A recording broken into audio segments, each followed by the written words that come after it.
Classe préparatoire aux grandes écoles. Professeur, bonsoir et merci d'être là sur ce plateau. Voilà, merci M. Gueye pour l'invitation et à travers vous la RTS.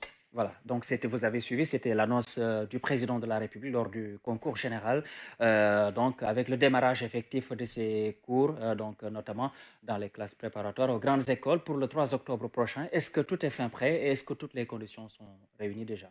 Voilà, donc merci encore M. Gueye pour cette invitation.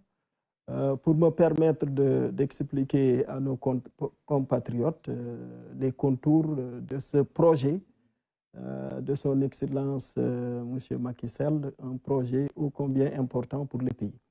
Donc ce sont des classes d'excellence, comme je viens de le dire, et ça devrait commencer au mois d'octobre, le 3 octobre précisément. Bon, on a accusé un petit retard, c'est dû au fait qu'on a eu quelques imperfections, quelques problèmes dans la finalisation du recrutement d'enseignants expatriés. Donc c'est ça qui a un peu retardé le démarrage, mais normalement on devait démarrer dans la deuxième quinzaine du mois de septembre. Et ça se justifie d'ailleurs puisque c'est une première. Et c'est quoi une classe préparatoire, donc les classes préparatoires aux grandes écoles? Voilà, donc pour situer un peu le contexte, je dois quand même rappeler que ça c'est un volet éducatif du plan Sénégal émergent. Donc c'est issu des concertations sur l'enseignement supérieur, sur le système éducatif en général. Donc des concertations qui ont vu le jour les années passées. Et donc des concertations qui devaient offrir donc, des ressources humaines de qualité pour ce qui est du domaine scientifique et technique.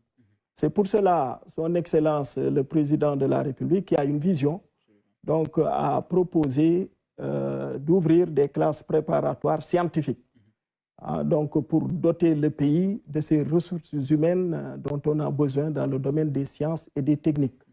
Bon, donc, comme je l'ai dit dans le reportage, les classes préparatoires scientifiques vont démarrer en octobre avec, pour l'instant, cet effectif de 50 étudiants. Mais le projet, ça ira crescendo.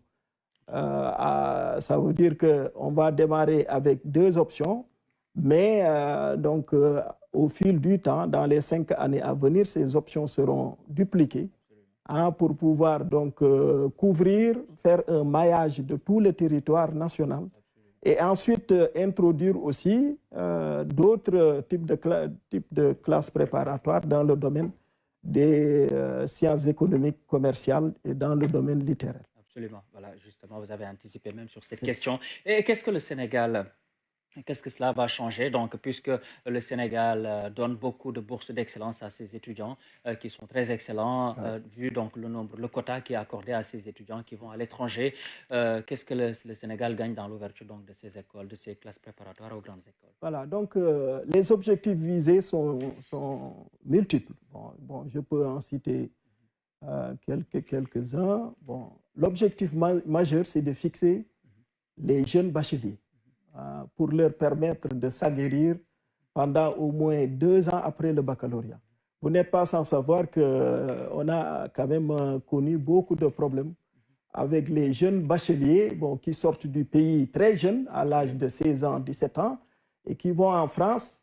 Ils doivent s'adapter au climat, à l'environnement et aux conditions d'études qui sont différentes quand même des conditions qu'on a sur place.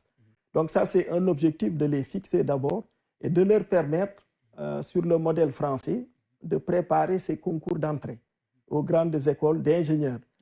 Je dois rassurer quand même l'opinion publique que l'État voudrait implémenter des classes préparatoires au même titre que ce qu'on a en France. Absolument. À savoir que l'étudiant qui restera au Sénégal pourra bénéficier d'une formation de qualité lui permettant après de pouvoir postuler à de grandes écoles d'ingénieurs d'élite en France et un peu dans le monde. On peut citer comme exemple Centrale Polytech, les écoles nationales supérieures, normales supérieures, les écoles des mines, etc. etc. Ça, c'est le premier objectif qui est visé. L'autre objectif, c'est de pouvoir aussi alimenter nos écoles d'ingénieurs. Absolument. Parce que, comme le chef de l'État l'a dit, mais il est inconcevable donc qu'on puisse envoyer mais la crème de nos bacheliers mais à l'étranger. Reste là-bas, voilà. capté par l'étranger. Donc, si il n'y a pas de mécanisme incitatif de retour au pays, en général, bon, ils restent sur place. Alors que le gouvernement a suffisamment investi. C'est pour cette raison, bon, donc, on s'est accordé pour pouvoir ouvrir ces classes préparatoires. Bon, je passerai sous silence le budget quand même qui est conséquent, donc, au niveau de l'économie sénégalaise. Bon, mais néanmoins, ces étudiants bénéficieront d'une bourse d'excellence locale, leur permettant de suivre les études dans de bonnes conditions.